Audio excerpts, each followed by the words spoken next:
Hello, আপনাদের সবাইকে welcome জানিয়ে শুরু করছি আজকে নতুন একটি ভ্লগ। আমি শর্মিষ্ঠা। আশা করি আপনারা সবাই খুব ভালো আছেন, সুস্থ আছেন, আর আমরাও বেশ ভালো আছি। ঘড়িতে সময় এখন ওই বিকেল 7:30টার মতন বাজে। বেশ কয়েকদিন হতে চলল বাংলাদেশে ঘুরে খুব আনন্দ করছি। এর মধ্যেই আমার এক ভাইপোর বিয়ে ছিল, আর সেখানে যাওয়ার জন্যই আমি, সঙ্গীতা, দিদি সবাই মিলে রেডি হয়ে গেছি। আমাদের সকলে রেডি হয়ে বেরোতে বেরোতে প্রায় রাত 8টা। যদিও ভাইপোর বাড়িটা ঠিক পেছনেই ছিল, আর সেখান থেকে না গান শোনা যাচ্ছিল, আর আমার ননদ তো বসেই থাকতে পারছিল না গান শুনে, কতক্ষণে সেখানে যাবে আর নাচ করবে। তো যাই হোক, আজ আমরা এসেছি ভাইপোর হলুদের সন্ধ্যায়। মানে বিয়ের ঠিক আগের দিন রাত্রে ছেলের বাড়ির থেকেই হলুদ সন্ধ্যার অনুষ্ঠানটা হয়ে থাকে। আরও জানেন তো, এই অনুষ্ঠানের আনন্দ বিয়ের থেকে কিন্তু কোনো অংশে কম হয় না। আরও দেখুন কতগুলো বর এসে উপস্থিত হয়েছে ইতিমধ্যেই। বাংলাদেশে এসেই আমি প্রথম জানলাম এখানকার বিয়ের অনুষ্ঠানে বিয়ের ঠিক আগের দিনেই হলুদ সন্ধ্যার অনুষ্ঠানটা হয়ে থাকে, যেখানকার থিম হিসেবে সবাইকে হলুদ রঙের পোশাক পরতে হয়। যেমনটা ঠিক আমরা বিয়ের সময় দিনের বেলাতে জল ভরতে যাই আর সেই সময় চেষ্টা করি হলুদ রঙের কিছু পরতে, ঠিক সেরকমই এই হলুদের সন্ধ্যায় রাতের দিকে সবাই হলুদ রঙের পোশাক পরার চেষ্টা করে। আর আমাকে যে শাড়িটাই দেখছেন, এটা কিন্তু আমার ননদের শাড়ি, দিদি পরিয়ে দিয়েছে আমাকে। আর এই হলুদের সন্ধ্যায় নাচ, গান, আশীর্বাদ করা, কেক কাটা, অনেক ধরনের মজার মজার নিয়ম রয়েছে। আর এই একটা সাইডে দেখছিলাম বৌদিরা বসে বসে সবজি কাটছে। ঠিক যেমনটা হয় বিয়ের ঠিক আগের দিন রাত থেকে সবজি কাটা শুরু হয়ে যায় যে কোনো বিয়ে বাড়িতে। এই হলুদের সন্ধ্যায় আয়োজন হয়েছিল বিরিয়ানির। এই যে দেখেছেন ঝুড়ি ভরে যাচ্ছে। চলুন, হলুদের অনুষ্ঠান শুরু হয়ে গেছে। বর সাদা পাঞ্জাবিতে রয়েছে, আর তার ওপরে রয়েছে একটা ওড়না, যেটাকে কয়েকজন মিলে ধরে রয়েছে। তাদেরও আবার সুন্দর সুন্দর ড্রেস রয়েছে, দেখেছেন, পার্পেল কালারের শাড়ি। এরই পাশাপাশি ক্যামেরাম্যান পড়েছে ভীষণ বিপদে। সে ঠিক বুঝতেই পারছে না কোন দিক থেকে ক্যামেরাটা ধরবে। এবার চলুন, সামনেই যে ছোট বোন, বৌদি সবার হাতে রয়েছে কেক, মিষ্টি, ফল, এগুলো। আর একটু আগে আপনাদের যে স্টেজটা দেখিয়েছিলাম তার সামনে ছোট্ট টেবিলে এই যে দেখুন পরপর সব কিছু সাজানো হয়েছে। আর এখানে ফলের ডালাটা দেখেছেন, ভীষণ সুন্দর করে সাজিয়েছে। আর এবার চলুন, বরের আসার সময় হয়ে গেছে। এখন ওই ওড়নার নিচে বর আস্তে আস্তে গুটি গুটি পায়ে এগিয়ে আসবে ওই টেবিলের কাছাকাছি।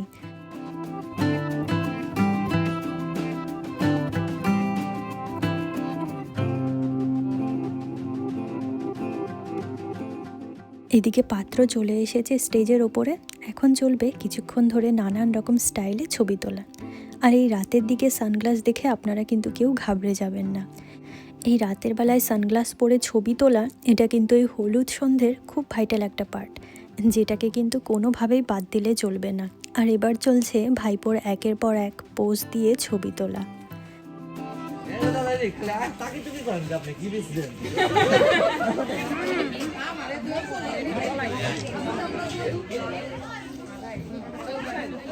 কিছুক্ষণ ছবি তোলার পর এবার চলছে আশীর্বাদ পর্ব, আর সেই সঙ্গে মিষ্টি মুখও। এখানের এই হলুদের সন্ধ্যায় কেকটা কিন্তু মাস্ট, আর সেই সঙ্গে ওই ফলের ডালাটাও থাকে। এবার চলুন, আমাদের আশীর্বাদ করার পালা।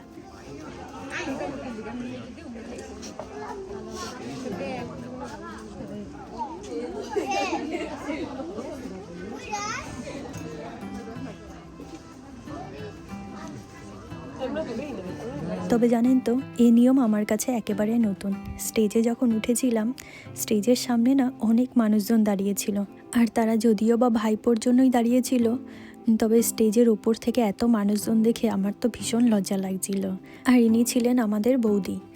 যেদিন থেকে আমি বাংলাদেশে এসেছি, রোজ বৌদি একবার করে যেত আর বলতো আমরা যেন বিয়ে, বৌভাত সমস্ত অনুষ্ঠানে থাকি। আর তাই জন্যই তো আমরা আনন্দ করার জন্য চলে এসেছি এই ভাইপোর বিয়েতে। এবার ছিল সঙ্গীতা আর ভাইয়ের পালা। যদিও ওরা কিন্তু আশীর্বাদ করতে ওঠেনি, শুধু মিষ্টি মুখ করতে উঠেছিল, কারণ এরা ছিল দুজন দুজনের খুব কাছের বন্ধু। সবার আশীর্বাদ পর্ব শেষ হয়ে গেছে, আর এখন বন্ধুদের সঙ্গে ছবি তোলার পালা। আর এদিকে অনুষ্ঠানের একটা পর্ব শেষ হতে না হতেই আরেকটা পর্ব শুরু হয়ে গেছে। আর এর কথা আপনাদের মনে আছে, সরস্বতী পুজোর সময় আপনাদের একটা বাচ্চার নাচ দেখিয়েছিলাম, ভীষণ সুন্দর নাচ করে, আর সেই বাচ্চাটা কিন্তু ওই ছিল। এদিকে দিদিকে দেখেছেন, দিদি তো বাড়ি থেকে আসার সময় রাস্তা দিয়ে নাচতে নাচতে আসছিল। অনেকক্ষণ ধরে নিজেকে আটকে রেখেছি অনুষ্ঠানের মধ্যে। আর এই হলুদ সন্ধ্যার একেবারে শেষের পর্ব ছিল সবাই মিলে আনন্দ করে নাচ গান করা এইগুলো। তো দিদি তো সেই জন্যই এদিকে শুরু করে দিয়েছে নাচানাচি, আর সেই সঙ্গে আমরা সবাই মিলে এই হলুদের সন্ধ্যায় ভীষণ আনন্দ করেছি।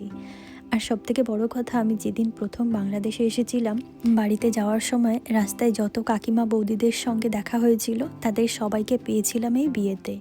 তাই তাদের সবার সঙ্গে কিছুটা মুহূর্ত ক্যামেরাবন্দি করে নিয়েছি। তবে হলুদের এই সন্ধ্যায় কিন্তু মাথায় ফুল মাস্ট, তাই আমার ননদ জোর করে আমার মাথায় একটা ফুল গুজে দিয়েছে। আর ওকেও দেখছিলাম সবাইকে নিয়ে বেশ আনন্দ করছিল এত বছর পর। তবে জানেন তো, এই অনুষ্ঠানে এসে দেখলাম আমাদের বাঙালিদের বিয়ে একই রকম হলেও বিভিন্ন জায়গা বিশেষে বিভিন্ন রকম নিয়মকানুন রয়েছে। যেমন বাংলাদেশে এসে আমি এখানকার বিয়েতে অনেক নতুন নতুন নিয়মকানুন দেখলাম, যা আমি আগে কখনো দেখিনি। সবার সঙ্গে আনন্দ করার এই বিশেষ মুহূর্তটুকু থেকে যাবে আমার কাছে স্মৃতি হিসাবে, যেটা আমার কাছে অনেক বড় একটা পাওনা। নাচ গান হই হুল্লোড়ের মাধ্যমে আজকের অনুষ্ঠান শেষ হলো। এবার আমাদের ঘরে যাওয়ার পালা। আর এটা ছিল ঠিক তার পরের দিন, মানে বিয়ের দিন। আমরা দুজন ছেলের বাড়ির থেকে বরযাত্রী যাচ্ছি। ওই যে বললাম আপনাদের, বৌদি আমাদের দুজনকে খুব করে ধরেছিল যাওয়ার জন্য। আর তাছাড়াও ভাইপোর বিয়ে হচ্ছে একটু গ্রামের দিকে। আর এটা ছিল বিয়ে করতে যাওয়ার আগে ঘর থেকে বের করে যে আশীর্বাদ পর্বটুকু থাকে সেটুকু।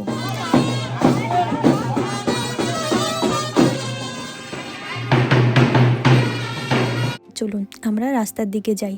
আর এই যে দেখেছেন কত সুন্দর টুনি লাইট দিয়ে গোটা প্যান্ডেলটাকে সাজানো হয়েছে। আর আমাদের যাওয়ার মাধ্যম হিসাবে ব্যবহার করা হয়েছিল বাস আর সুমোকে। আমাদের না সুমোতে যাওয়ার জন্য বলেছিল অনেকবার বৌদি, কিন্তু এতদিন পরে এসে এই বাসে করে সবার সঙ্গে হই হুল্লোড় মজা করতে করতে যাব, এটা কি মিস করা যায় বলুন তো? তাই আমরা বাসটাকেই চুজ করেছিলাম। আর আমাদের সঙ্গে আমার ওই ননদের ছেলেও যাচ্ছিল। আর সবাই মিলে আমরা একসঙ্গেই যে বাসে বসে পড়েছি। আরও জানেন তো, এই বাস ছাড়ার টাইম ছিল সন্ধে 7টার সময়। সাজগোজ করে বের হতেই তো সবার 8টা বেজে গেছে। বিয়ে বাড়িতে সঠিক টাইমে বাস ছাড়বে, এটা কি কখনো সম্ভব বলুন তো? কয়েক মিনিট না, বরং ঘন্টাখানিক যে বাসের সময়ের হেরফের হবে, এ তো ইতিহাসও সাক্ষী, তাই না বলুন?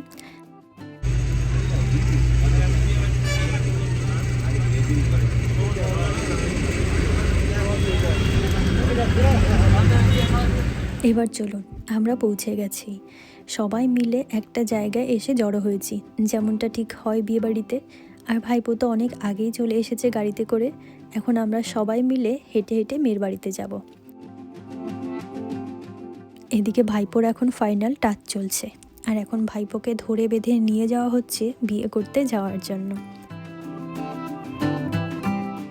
আরও জানেন তো, এখানে আসার পর জানতে পেলাম মেয়ের বাড়িতে যাওয়ার জন্য প্রায় 1 কিলোমিটার মতন হাঁটতে হবে। কারণ বাড়িটা একটু ভেতরের দিকে ছিল, আর সেখানে বড় গাড়ি চলাফেরা করে না। আর সামনে থেকে দেখেছেন ভাইপোর শুধু টোপরটুকু দেখা যাচ্ছে সাদা বলে। তো চলুন, একটা অন্ধকারময় পথ ধরে আমরা হাঁটতে থাকি। কিছুটা দূর যাওয়ার পরে সাদা ধবধবে কারুকার্য করা একটা সুন্দর মসজিদ দেখতে পেলাম। আরও বাংলাদেশে আসার পর এত কাছ থেকেই প্রথম মসজিদ দেখলাম। হ্যাঁ, রাতের এই অন্ধকারের মাঝখানে এমন সুন্দর একটা সাদা মসজিদ অসাধারণ সুন্দর লাগছিল দেখতে। এত ঘুটঘুটে একটা অন্ধকার রাস্তার ধার দিয়ে আমরা যাচ্ছিলাম, শুধু বরের টোপরটুকু দেখা যাচ্ছে, বাকি আর কিছুই দেখা যাচ্ছিল না। সবাই সবার মোবাইলের টর্চ চালিয়েছিল। আর রাস্তায় দেখেছেন কত ধুলো।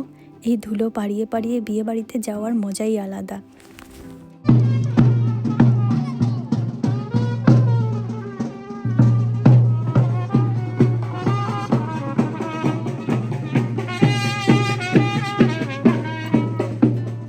চলুন, প্রায় অনেকটা পথ পেরিয়ে আমরা শেষমেশ বিয়েবাড়ির দেখা পেয়েছি। ওই যে দূরে দেখছেন লাইটিং দিয়ে সাজানো রয়েছে, ওটাই বিয়েবাড়ি।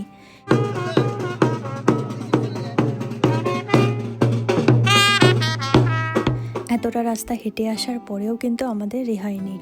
এবার আমরা পড়েছি ভীষণ বড় এক বিপদে। সব বিপদেই ভাইপোর জন্যই। এখন ভাইপোকে আটকে রাখা হয়েছে গেটে।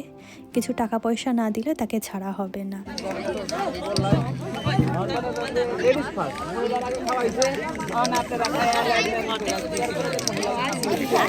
আজকা ধইরা নেন সব সমান কথাটা হইল নেন সব সমান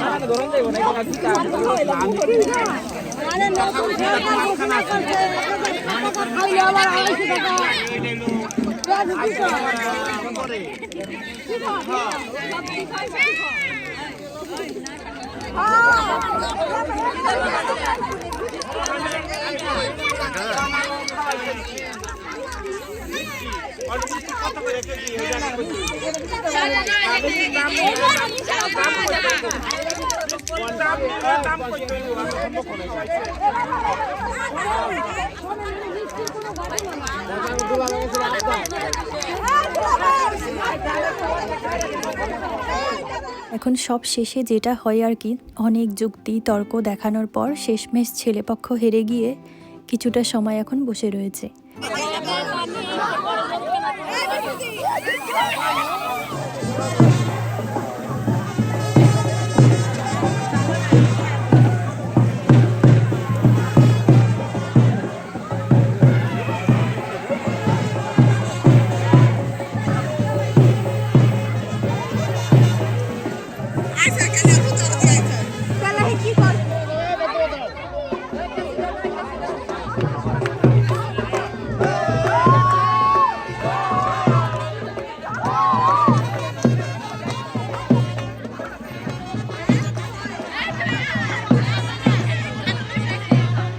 এবার চলুন, সমস্ত যুক্তিতর্ক শেষে আমরা মেয়ের বাড়ির কাছে হেরে গেলাম, তাই কিছু টাকা পয়সা দিয়ে এখন এই ভাইপোকে তার বউয়ের কাছে নিয়ে যাওয়ার পালা। আর এটা ছিল ছাদনাতলা, যেখানে এখন ভাইপোর বেশ কিছুটা সময় অপেক্ষা করতে হবে। ভাইপো এখানে থাক, ততক্ষণে চলুন টুক করে আমরা মিষ্টি বউটাকে দেখে আসি। এই যে দেখুন, খাটের ওপরে বসে রয়েছে। দেখেছেন, মনে হচ্ছে খাটের ওপরে লক্ষ্মী ঠাকুর বসে রয়েছে। এমন সুন্দর করে ওকে সাজানো হয়েছিল, আর খুব মিষ্টি চেহারাও ছিল ওর। আর একটু পরেই না ভিড় জমে গিয়েছিল ঘরের ভেতরে, তাই আমরা আর বেশিক্ষণ দাঁড়াইনি, আমরা চলে গিয়েছিলাম বাইরে। তবে এখানে আসার পর মনে হলো, জানেন তো, এখনকার দিনের বিয়ে বাড়িগুলো ভীষণ মডার্ন হয়ে গেছে। তবে এখানে আসার পর না, এই বিয়েটা পেয়ে আমাদের মনে হলো সেই গ্রামীণ বিয়ের একটা ছোঁয়া রয়েছে এখানে। বাসে করে সবাই হই হুল্লোড় করে একসঙ্গে বরযাত্রী যাওয়া, মেঠো অন্ধকার পথ ধরে বরকে হাঁটিয়ে হাঁটিয়ে বিয়ে করতে নিয়ে আসা, আবার সবাই মিলে একসঙ্গে বাসে করে হই হুল্লোড় করতে করতে বাড়িতে ফেরা, এসব এখনকার দিনে আর দেখা যায় না। তবে ভাইপো কিন্তু আজ বিপদে পড়ে গেছে। এতক্ষণ গেটে আটকা ছিল, আর এখন পড়েছে শালির হাতে আটকা। আর জানেন তো, ভাইপোর বিয়েতে এসে যে এমন সুন্দর একটা পরিবেশ পাবো, সেটা কখনোই কল্পনা করিনি। এখানে আসার পর আমরা দুজন মিলে ভীষণ আনন্দ করেছিলাম এই বিয়েতে।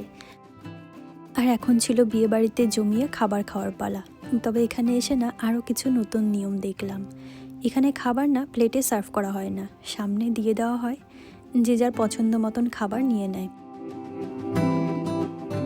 আরও দেখেছেন, বিরাট লম্বা একটা টেবিলের ওপরে সাদা কাপড় পেতে সবাই মিলে একসঙ্গে আমরা খেতে বসেছি। আরও জানেন তো, এই কাচের গ্লাস, কাচের জগে জল দেওয়া, এগুলো না অনেক পুরনো দিনের বিয়েবাড়িতে দেখেছি। তাই এগুলো আমাদের আজ সামনাসামনি দেখে মনে হচ্ছিল আমরা সেই অ্যাকশন রিপ্লের মতন একেবারে ছোটোবেলার যুগে ফিরে গেছি। আর আমাদের খাবার দাবার শেষে এটা ছিল বেসিন। দেখুন, জিনিসটা একেবারে অন্যরকম। পাশে আবার সাবানও ছিল, যেটা দিয়ে হাত ধুতে হবে। সব কিছু মিলে না একটা সুন্দর গ্রামীণ ছোঁয়া ছিল ভাইপোর বিয়েতে। আর জানেন তো, ওই বিদেশের চাকচিক্য ভরা রোবোটিক লাইফ থেকে আমরা কিছুদিনের জন্য দূরে সরে এসেছি। আর এখানে আসার পরে না আমাদের এত সুন্দর দিনগুলো কাটছে, যেগুলো হয়তো ভাষায় প্রকাশ করতে পারবো না। বিয়েবাড়িতে জমিয়ে খাবার দাবার খেয়ে এখন আমাদের বাড়িতে ফেরার পালা। এদিকে জানেন তো, বিয়ের লগ্ন ছিল সেই মধ্যরাত্রে। ততক্ষণ তো আর থাকা সম্ভব না, তাই খুব কাছের কিছু মানুষ ছিল ওর কাছে, আর বাকি সবাই চলে এসেছিল বাড়িতে, আর তাদের মধ্যে আমরাও ছিলাম। এটা ছিল ঠিক স্প্রাইটের মতনই, তবে এখানে এটাকে বলা হয় আরসি। এটা খেতে খেতে এখন আমরা বাড়ির দিকে যাব। তো চলুন, আজকের ভ্লগটিও আমি এখানেই শেষ করছি। আবার আপনাদের সঙ্গে দেখা হবে খুব শীঘ্রই নতুন একটি ভ্লগ নিয়ে। ততক্ষণের জন্য আপনারা সবাই খুব ভালো থাকবেন, সুস্থ থাকবেন। আর আমার ভ্লগগুলি যদি আপনাদের ভালো লেগে থাকে, একটা লাইক করে চ্যানেলটিকে সাবস্ক্রাইব করে নেবেন। তো চলুন, আজকের জন্য টাটা।